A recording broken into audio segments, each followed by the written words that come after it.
Hello বন্ধুরা, তিথিস চ্যানেলে তোমাদের সবাইকে স্বাগত। এখন জানুয়ারির শেষের দিক, তো শীত এখন চলে যাওয়ার কথা।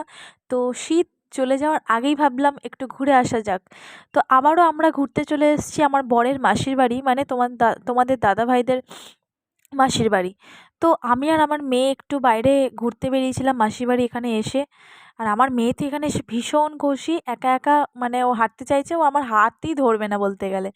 আর এ দু সাইডে না পুকুর চারিদিকে, জানো তো। তো পুকুরের জন্য আমার ভীষণ ভয় লাগছিল যদি মেয়ে পড়ে যায়, তার জন্যে। তো এখানে অনেক নার্সারি আছে, দেখো আমার মেয়ে এখানে এসে ভীষণ খুশি, নাচছে। তো এখানে অনেক নার্সারি তোমরা দেখতে পাচ্ছ, দেখো এত নার্সারি, অনেক রকম গাছের কিন্তু নার্সারি আছে।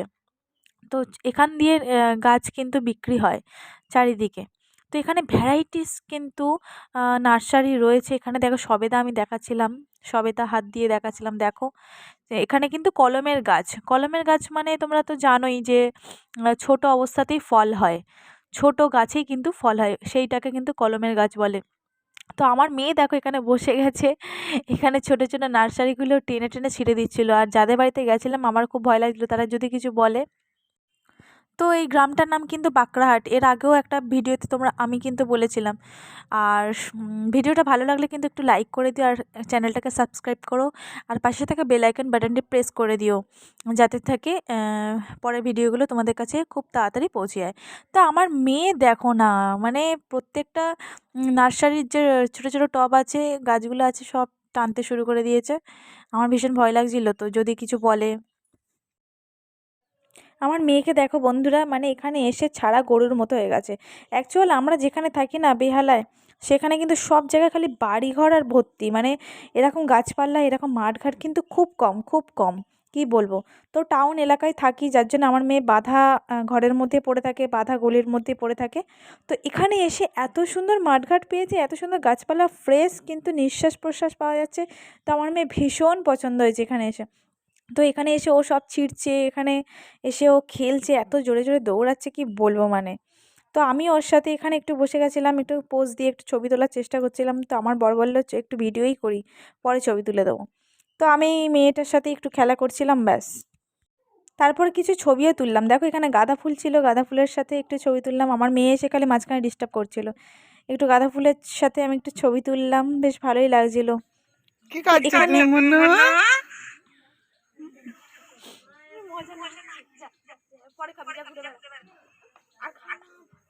যাদের বাড়িতে আমরা একটু বেড়াতে এসেছিলাম, নার্সারি দেখছিলাম, তো তারাই একটু মাজা দিল, খাচ্ছিলাম। তো এটা হচ্ছে একটা স্কুল না, জানি না ওখানে স্কুল না ছোটদের মানে পাঠশালা টাইপের হবে হয়তো, জানা নেই। তো এখানে একটা ছোট মাঠ আছে, তো এখানেই দেখো আমার মাসির ছেলে খেলছিল, আমার মেয়েও গিয়ে জয়েন্ট হয়ে গেছে ক্রিকেট খেলাতে। তো এখানে একটা মন্দিরও আছে খুব জাগ্রত, এটা হচ্ছে জয়রামপুরের মন্দির। মাসিদের এইখানের মন্দিরটা শুনেছি অনেক জাগ্রত। তো মন্দিরটার নাম হচ্ছে জয়রামপুরের মন্দির। আর মেয়েকে সকাল সকাল খাইয়ে দিয়েছিলাম, তো খাইয়ে ঠাইয়ে আমরা মন্দির ঘুরতে চলে এসেছিলাম, আমি আর মাসির মেয়ে। তো মাসির মেয়েই ভিডিওটা করে দিচ্ছিল, কিন্তু ও ভিডিওটা দেখো না পারছিল না ঠিক মতো করতে। আমি আবার বললাম যে এরমভাবে করো, তো আবার এটাকে সোজা করে দিল ক্যামেরাটাকে, কি বলবো, নতুন ভিডিও করছিল, পারে না।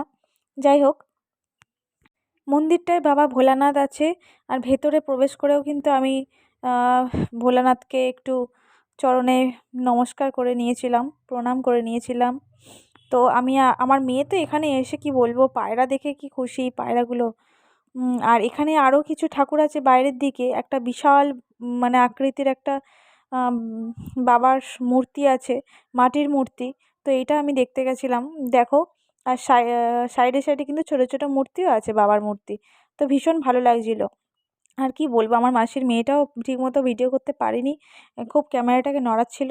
যার সকালে যেহেতু আমরা খাবার খেয়ে এসেছিলাম, তো ঠাকুরের কাছে আর পুজো দেওয়া হয়নি, তো অন্য একদিন এসে আমরা ভেবেছিলাম পুজো দিয়ে যাব। তাই এখানে বন্ধুরা দেখো কত পায়রা, তো এই পায়রা দেখে কিন্তু আমার মেয়ে ভীষণ খুশি হয়েছিল। বন্ধুরা আমাদের মন্দির দর্শন কমপ্লিট, আর আমি আমার মাসি শাশুড়ির মেয়ে এসেছিলাম। এখানে একটা দেখো বাবার মূর্তি রাখা আছে, সোলার মূর্তি, আমার মেয়ে আবার সেটাকে দেখে নমস্কার করছিল। ভীষণ ভালো লাগছিলো। এখানে একটা ঝিলও আছে, দেখো এটা বাবারই পুকুর, পুজো করা হয়। তো আমরা এখন চলে যাব, অনেক বেলাও হয়ে গেছে, মেয়েকে খাওয়াতে হবে, 1:30 বাজে। তো এখন চলে যাওয়ার পালা। ঠাকুরের মূর্তিটা দেখো কত সুন্দর। তো আমরা কিন্তু বসেছিলাম একটু ঝিলের পাড়ে, আবার এবারে চলে যাচ্ছি ভ্যানে করে। আর মাসির মেয়ে সাইকেল নিয়ে এসেছিলো, যেহেতু ও সাইকেল নিয়ে চলে গেছে। তো আমরা ভ্যানটা কিন্তু ফ্রিতেই পেয়েছি, কারণ মাসিরই চেনা জানা একজন মানুষ ছিল, তো উনি কিন্তু ভ্যানে করে নিয়ে যাচ্ছিলো। এরকম গ্রামের দৃশ্য তোমাদের কাদের কাদের ভালো লাগে প্লিজ কমেন্টে জানিও। ভালো লাগলে লাইক করো, শেয়ার করো, সাবস্ক্রাইব করো। টাটা।